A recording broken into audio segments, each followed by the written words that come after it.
أعوذ بالله من الشيطان الرجيم.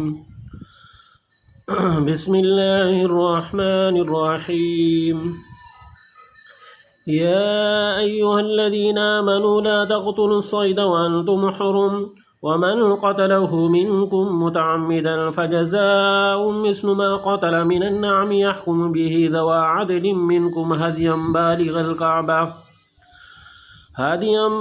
الكعبة أو كفارة طعام مساكين أو عدل ذلك صياما ليذوق وبال أمره، عفى الله عما سلف، ومن عاد فينتقم الله منه والله عزيز ذو انتقام.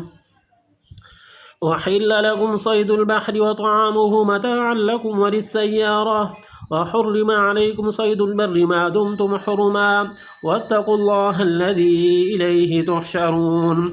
جعل الله الكعبة البيت الحرام قياما للناس والشهر الحرام والهدي والقلائد، ذلك لتعلموا أن الله يعلم ما في السماوات وما في الأرض وأن الله بكل شيء عليم. اعلموا أن الله شديد العقاب وأن الله غفور رحيم. ما على الرسول إلا البلاغ، والله يعلم ما تبدون وما تكتمون. قل لا يستوي الخبيث والطيب ولو أعجبك كثرة الخبيث، فاتقوا الله يا أولي الألباب لعلكم تفلحون. صدق الله العظيم.